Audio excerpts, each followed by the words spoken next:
Thank you so much for joining me today. My name is Ben Thompson, and I'm happy to talk to you today of the third MSERS series. This is going to flow nicely from the two talks that Dr. Mazurek and Dr. McFarlane and Dr. Mashari presented over the last couple sessions. We're going to talk about the pharmacological management of COVID-19 infections and review the evidence, as well as provide some feedback on the treatment algorithms that are used in some of the remote Indigenous community nursing stations. So my name is Ben Thompson. I'm an associate professor at Queen's University. My clinical work is now in the Toronto area. I have had a bunch of old research grants and have been paid for a talk in the past, but none of the content today has anything to do with any of this, so no mitigation has been required.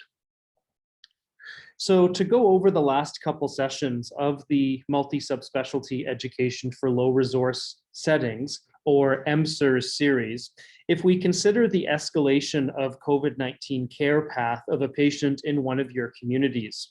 When a patient presents to your nursing station, you need to consider the oxygen requirement and the protected code blue in that context. And that's why the sessions number 1 by Dr. Lori Mazurek and session 2 by Corey McFarlane and Azad Mashari, that's why those sessions were so important. But even when a patient is in the community and hasn't been transported out yet, there are some drug treatment options for patients who potentially have COVID-19. So today's session covers that, as well as considerations on how treatments given outside the community may impact return of that patient to the community. Curiously, we focus so much on the acute treatment, we sometimes forget that these patients will return to their communities with the long-term effects of COVID-19 infection. So it's important that we talk about that as well.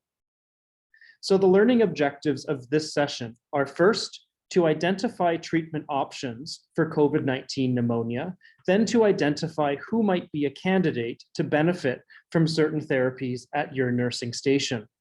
Then once a patient leaves the community for care, what is important to consider about their return to your community?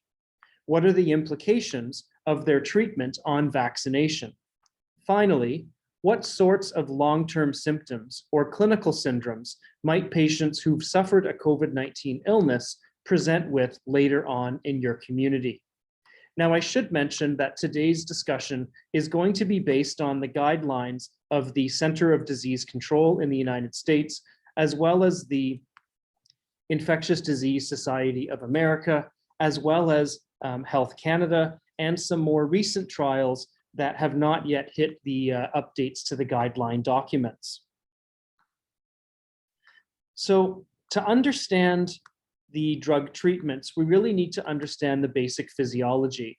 Now, there are entire weekend conferences spent to learning the very specific details of the COVID-19 physiology, but I'm going to discuss the basics here because I think this is more than sufficient to understand the medications and where they target specifically in the process of COVID-19 infections.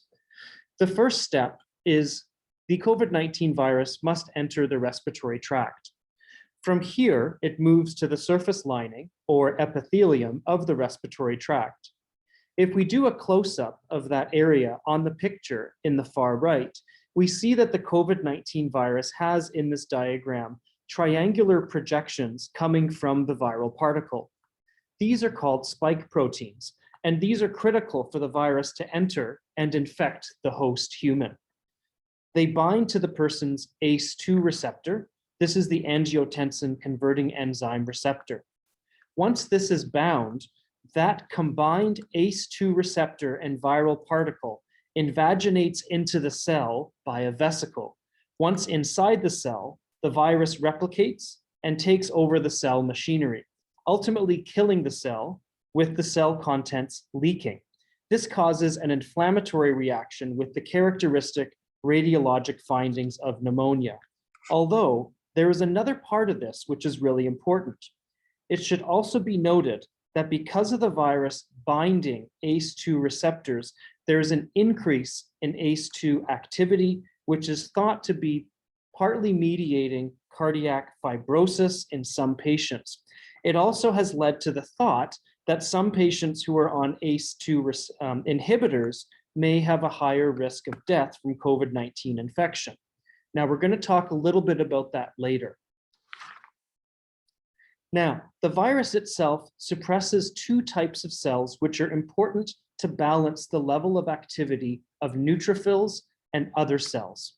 When the activity of these two cells is excessive, because the Th1 and Th17 cells are suppressed, there's a significant increase in the release of cytokines. This causes the cytokine storm that kills so many COVID-19 patients by precipitating marked inflammation, multi-organ failure, acute respiratory distress syndrome, and acute kidney injury. Given so much of the death is thought to be related to the cytokine storm, a lot of the efforts have been made to decrease inflammation of this process by using anti-inflammatory corticosteroids or by targeting specific cytokines like interleukin-6. We're going to talk about this when we consider treatments. So when we think about drug targets based on this physiology, the first area can be specifically targeting the spike protein using antibodies. And there are monoclonal antibodies to the spike protein, specifically bamlanivimab, etesivimab, or the combination of casirivimab and imdevimab.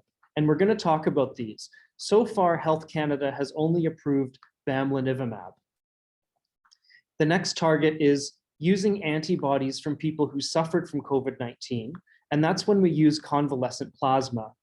And we'll talk about that as it's used significantly in greater amounts in the United States as opposed to in Canada. We can then target viral replication from once the virus has entered the cell. And this is what Remdezavir does by inhibiting viral enzyme called RNA polymerase. And also there's been some trials using HIV-specific medications, Leponevir and Retonavir, which inhibit viral protease. We can also alter T cell function.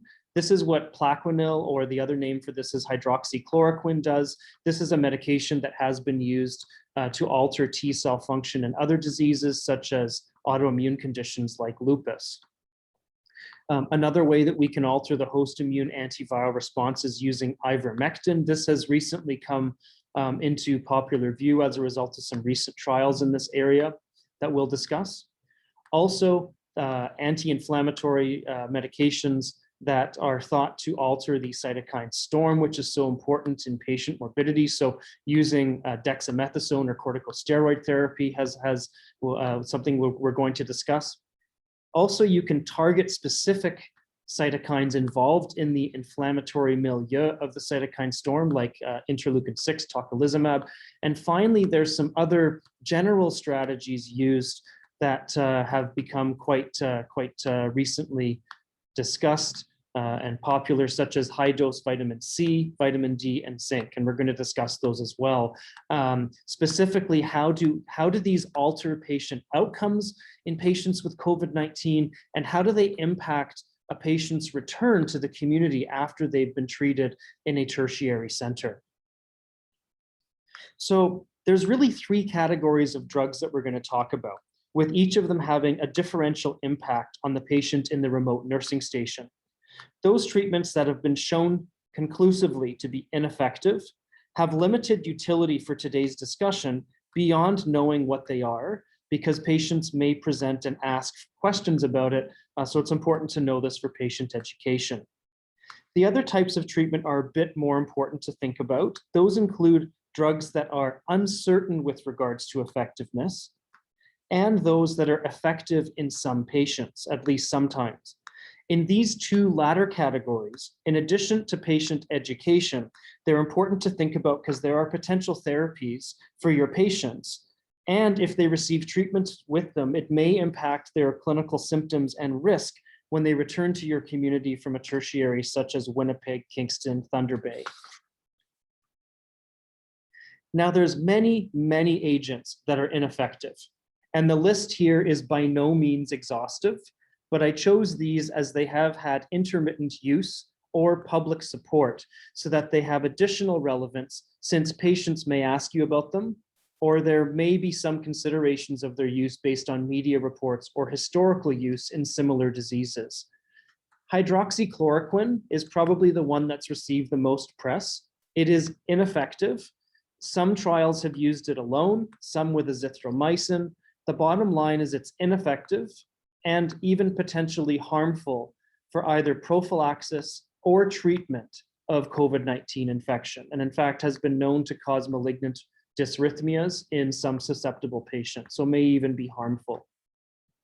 Ivermectin alters immune response. This has been shown to work in vitro, meaning in a test tube, but not in humans. And concentrations would require doses of about 100 times the recommended maximal dose in humans. There's now 4 studies that show worse outcomes, including mortality, 3 that show improved mortality, and several that show no difference. So likely on the balance, this is ineffective. Regarding Leponevir and Retonavir, these medications are commonly used in HIV. They inhibit viral protease in the COVID-19 virus like it does in HIV. But there's now been 2 large randomized controlled trials confirming futility in COVID-19. Now, I put these here to get these out of the way, since we won't be seeing patients in your communities returning after receiving these, so there's limited reason to discuss these any further, but you may have patients ask you about them. So it's useful to know that there is now good evidence that these don't work and don't have a role in treatment of COVID-19 infection. What about ACE inhibitors? Do patients on ACE inhibitors have higher risk of death from COVID-19 infection? The answer seems to be no, and this has been extensively studied. Although there is some suggestion from one trial that African-American patients with COVID-19 may have a higher risk of adverse effects, including death, and it may be in some way affected by being on an ACE inhibitor. That said, current recommendations suggest that decisions about ACE inhibitors shouldn't be changed based on the risk for or previous COVID infection. So to no surprise, there are COVID-19 units using vitamins that are generally considered harmless in an effort to combat COVID-19. Sadly, many of these interventions are limited to no evidence and often are not as benign as assumed. The gentleman below is Dean Ritchie of a research institute in Israel, who made quite a lot of controversy by heralding the benefits of high-dose zinc supplementation. Sadly, this was based on no evidence, and given the audience he reached, several guidelines groups had to make a statement recommending against zinc supplementation above the recommended dietary allowance. At several of the Toronto area hospitals, high-dose vitamin C has been tried, in large part due to the concept that it's harmless and the antioxidant properties may help patients. Doses have been used that are sometimes 20 times the regular recommended dose. There's no evidence for this, and in fact, there is a potential for harm, as very high-dose vitamin C can cause hyperoxaluria or hyperoxalosis, which can lead to kidney stone formation. A similar story has been found with vitamin D, where high doses can cause a condition called hypervitaminosis D, which leads to hypercalcemia and all the sequelae of this, including abdominal pain, volume contraction, acute kidney injury, delirium. Given how readily available these agents are, it's likely that some of your patients from your communities will ask you about these.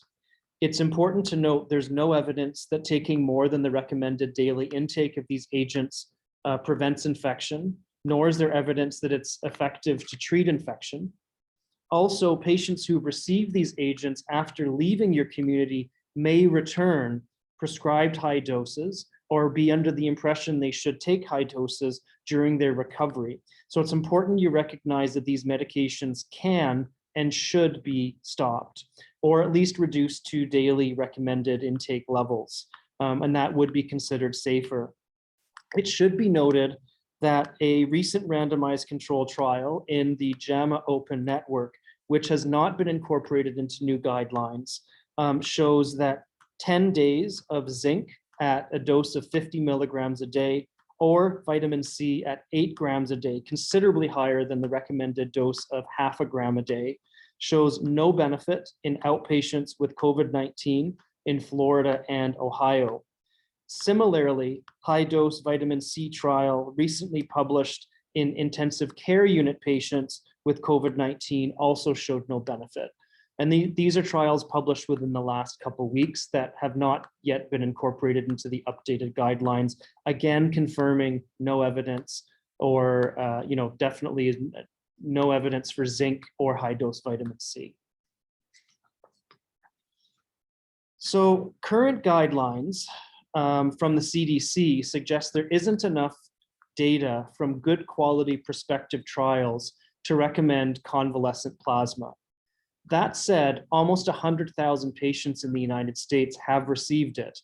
This strategy has not been shown to be effective for other viral infections like RSV or influenza, but the Food and Drug Administration suggests that their wording is may be effective based on large retrospective trials.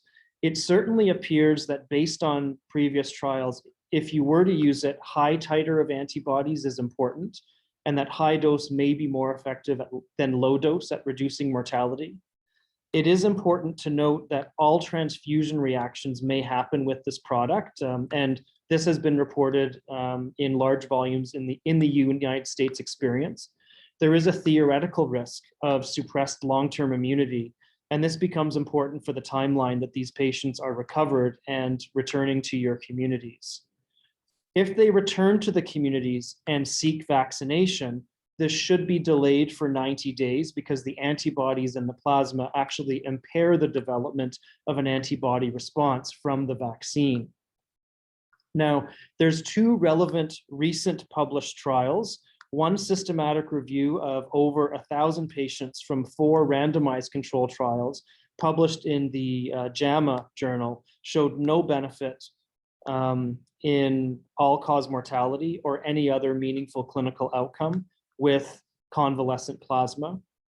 That contrasts to another recent systematic review in Reviews of Medical Virology that included 44 studies, not all randomized control trials, so higher quality studies in the JAMA, meaning the last systematic review than this one. But the 44 study systematic review suggested that convalescent plasma may reduce patient mortality. So a little bit confusing, 2 different systematic reviews leading to different outcomes. Ultimately, this treatment is only rarely provided in Canada. There is more data, I'm sure, to come, and we may see more of this in the upcoming months, but at this point, this has limited use in Canada. So the monoclonal trials have only recently been submitted to Health Canada. These are monoclonal antibodies to the spike protein. These have only recently been submitted to Health Canada for review, and this is specifically the Casirivimab and Imdevimab trials. The BLAZE-1 and BLAZE-4 trials evaluated 2 other monoclonal antibodies in outpatients with mild COVID-19 who were considered high risk for developing serious COVID-19 infection. Those included patients with chronic kidney disease, COPD, or immunocompromised patients. Those patients received both monoclonal antibodies and had a lower risk of death or hospitalization.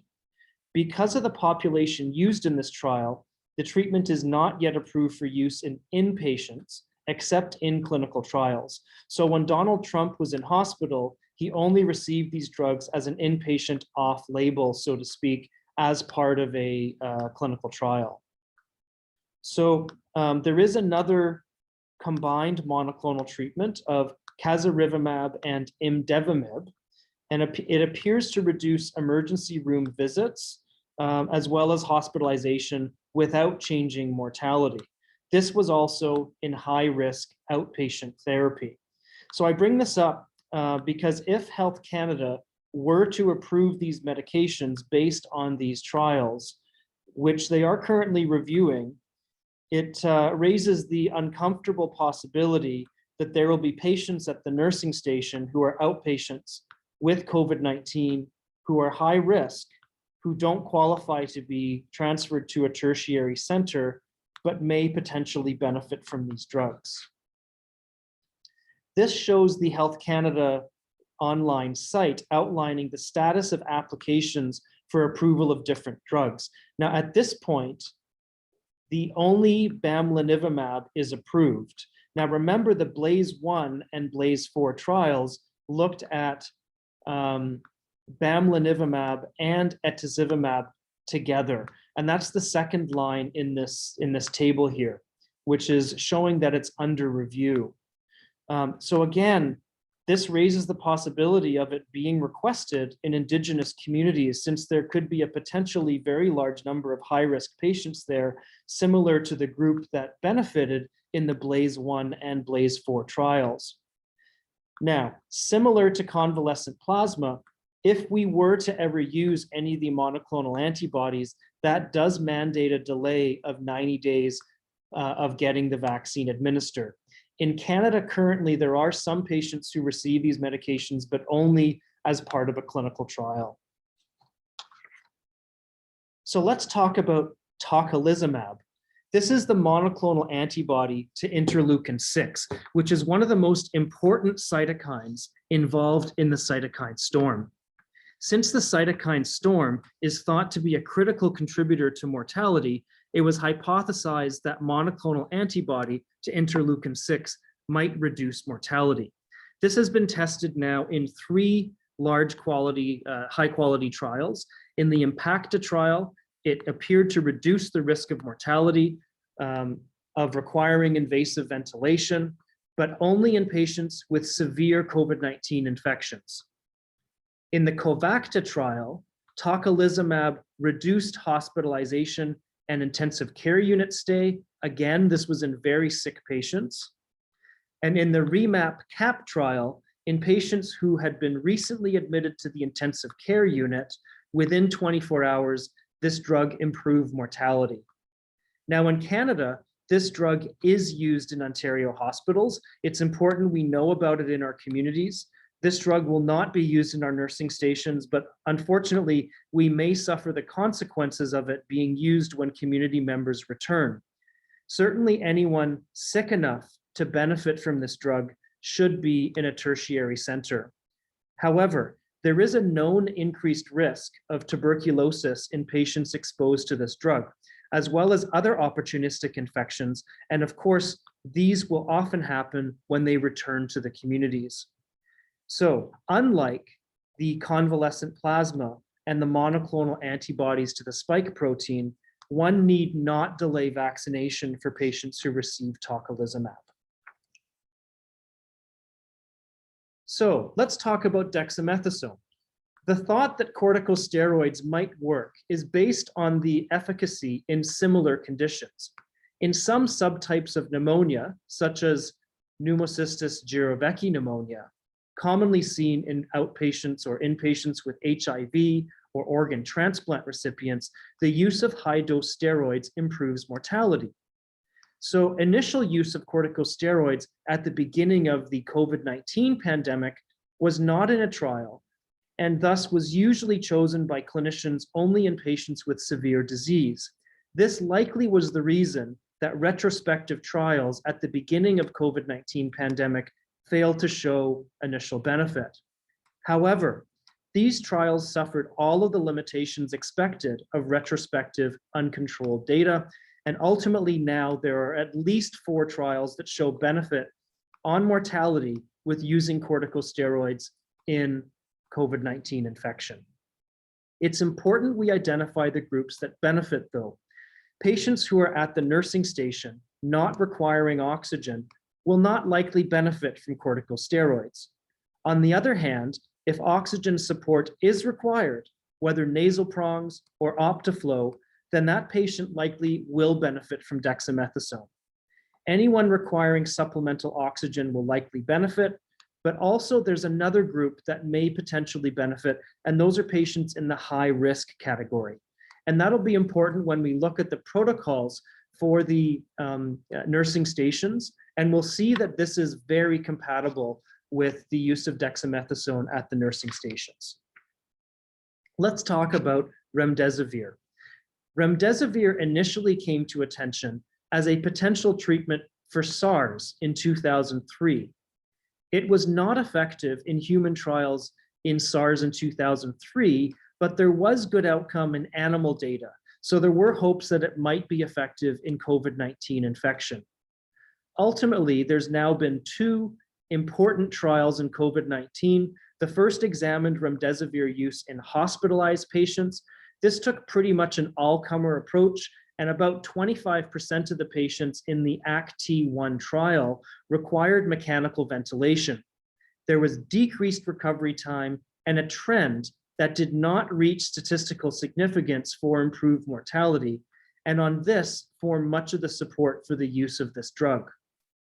However, the Solidarity trial, this was a follow-up trial performed in 30 countries with a much more diverse population around the world. With less sick patients, only about 10% of these patients required mechanical ventilation. This study showed no improvement in mortality.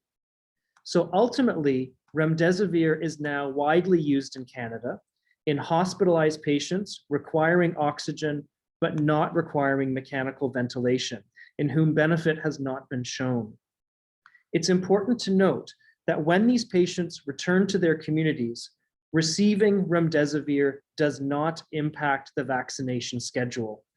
Unfortunately, the long-term effects of remdesivir remain a little bit of a mystery, but so far, there does not appear to be any major signals for long-term effects.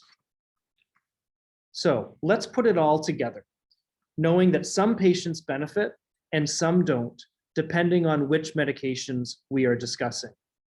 So if we consider a fictional patient on the left with a progressively worsening COVID-19 infection severity, I should state first, I have not added zinc, vitamin C, or vitamin D. As we discussed, there's just not enough evidence to know if these are effective in any population with COVID-19 infection.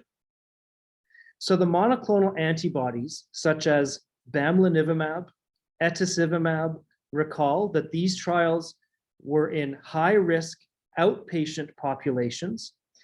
If these two end up being Health Canada approved, there may be many people in remote communities that could benefit from this based on the Blaze 1 and Blaze 4 trials. That said, at this point, there is no Health Canada approval, despite these two drugs together showing potential for reduced death and hospitalization. The convalescent plasma has been tried in the United States in the wide spectrum of admitted patients with COVID-19. Limited data suggests there may be a mortality benefit with the high dose. This is not yet FDA approved or Health Canada approved. Thankfully, not widely used in Canada like it is in the United States. Then the patient gets progressively sicker and goes from using remdesivir, so long as that person is not requiring mechanical ventilation, dexamethasone for all admitted patients, so long as oxygen support is required, typically a 10-day course. And as the patient deteriorates or requires ICU level of care, then interleukin-6 monoclonal antibody tocalizumab is a possible therapy. Now you'll see this fits very well with the protocols that you have in your communities. If we go back to the protocol here, we can see that anyone who is immunocompromised, that's shown in green, at high risk on oxygen, so high risk is shown in red, on oxygen is in blue circle. Any of these groups are automatically identified as CTAS2. As it turns out, these protocols make a lot of sense because CTAS3 and CTAS4 have no COVID-19 specific treatment in the protocol here. On the other hand, For these high-risk categories that we've identified, the immunocompromised, the high-risk group, or requiring oxygen supplemental therapy, in that group, CTAS-2 may consider dexamethasone if suspicious for COVID-19, as per the guideline document that we've reviewed. So this is CTAS-2. As you see at the bottom here, this is the high-risk category. In this group, you can consider dexamethasone 6 milligrams oral or IV if a high risk of suspicion for COVID-19. On the other hand, the lower risk categories, CTAS-3 or CTAS-4, those categories you'll notice no specific COVID-19 treatment therapy, as those groups have not been shown to benefit from dexamethasone, remdesivir, or tocalizumab. So again, we see the only potential therapies for someone who is CTAS-3 or CTAS-4 is monoclonal antibodies or convalescent plasma. Neither of these is Health Canada approved currently. Neither of these is therefore really an option at the nursing station. On the other hand, patients who are CTAS-2 most definitely benefit from dexamethasone with improved mortality and are transferred out of the community, where they can then subsequently receive remdesivir or tocalizumab, depending on the circumstances. So let's summarize the implications of the treatment a patient with COVID-19 gets on their return to the community. Well, if they received monoclonal antibodies or convalescent plasma, their vaccine administration should be delayed by a minimum of 90 days. If they received interleukin-6 inhibitor tocalizumab, keep in mind this increases the risk for tuberculosis and for opportunistic infections. Remdesivir and dexamethasone are the most commonly administered, and there don't appear to be any significant long-term effects that we have to watch for. For those patients who received high-dose vitamin C, as many patients in the Greater Toronto Area are now getting, consider hypoloxalosis and kidney stone risk, and if they arrive back in the community on high-dose vitamin C, it should be reduced. This is similar with those who get high-dose vitamin D in hospital or return to the community with high-dose vitamin D. This should be also dose reduced to prevent hypervitaminosis D, which can precipitate hypercalcemia and all of the sequelae such as delirium, volume contraction, and abdominal pain. So you will probably see many community members return from being treated in tertiary centers from COVID-19 infection. What should we expect to see from them? Fortunately, the majority of people who suffered COVID-19 infection fully recover within about a month. And it's thought that that number is approximately 85 to 90% fully recover within about a month. However, about 10 to 15% of patients are going to have significant persistent symptoms. And we find that this is more common in patients who are older or who have significant comorbidities. These commonly include fatigue, chronic cough, dyspnea, joint aches, almost like a persistent, slow resolving flu. There are also a smaller number of patients who have persistent loss of smell or taste, heart palpitations, significant difficulty sleeping. This has been reported in some patients to last for even several months after the initial infection. And I suspect we don't know the full extent of this, given some people still have not recovered several months after their infection has cleared. We know that excessive ACE2 activity leads to hyperaldosteronism or high aldosterone levels, which can precipitate cardiac fibrosis. It's suspected that this may lead to the increased risk of congestive heart failure and chronic dyspnea. Similarly, the pulmonary damage in a subset of patients appears chronic in some patients, with pulmonary fibrosis likely contributing to chronic dyspnea in a small subset of patients. Finally, and this is particularly frightening as it has been reported in young people, COVID-19 infection can associate with seizures. And in some elderly patients, it's been reported that you can see acceleration of their pre-existing underlying Parkinson's or Alzheimer's disease. So I'd like to be able to report prevalence of these long-term sequelae, although this is still kind of being figured out. There's ongoing updates related to this. So this concludes the third session of the MSERS or Multi-Subspecialty Education for Low Resource Settings series. I wanted to run a few things by you about the series to assure this is meeting your needs and relevant to the context in which you work. Firstly, I know that many of you may not be available every week at this time and may want to check out the lectures when you have some downtime.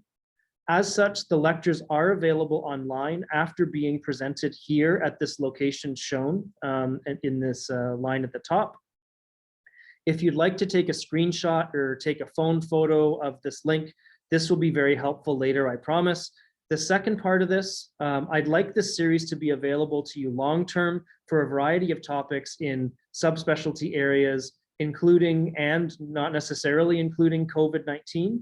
I am discussing with a couple universities at the moment to secure a home for this.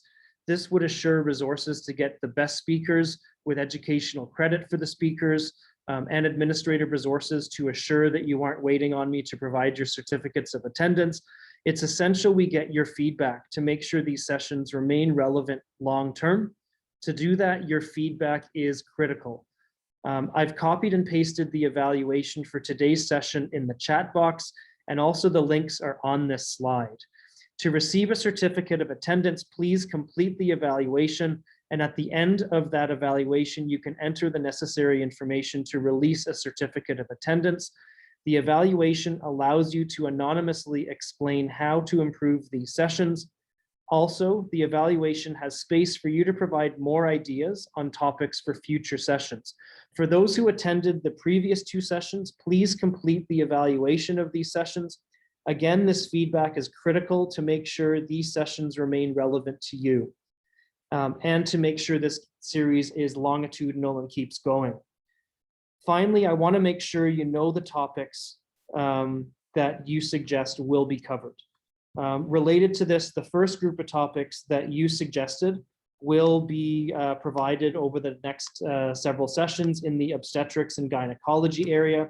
So I'm very happy that one of the amazing physicians with extensive experience in the Waha region, including within several of the communities that you work, will be covering the topics that you recommended over the next 4 sessions. She's fully aware of the context of the remote nursing station and will be sure to incorporate it in future sessions. So thank you very much. I would like to take some time for further discussion and questions. Now, as I'm recording this after the session has been completed, the questions that were asked after the session was specific to how long should the dexamethasone therapy be for a COVID-19 infection. And typically that is for a minimum of 5 days, but the largest randomized controlled trial in the New England Journal of Medicine using 6 milligrams of either oral or intravenous dexamethasone used this for a 10-day period. I was also asked if there were any good sources for updated guidelines specific for treatments. And I do recommend the Center for Disease Control, the CDC site, as well as the Infectious Disease Society of America. Both the CDC and IDSA have regularly updated a guideline document specific for COVID-19. Those were largely what I used to create this presentation for March 4th, as well as supplemented some more recent trials that have not been incorporated into those updated guidelines. So thank you very much.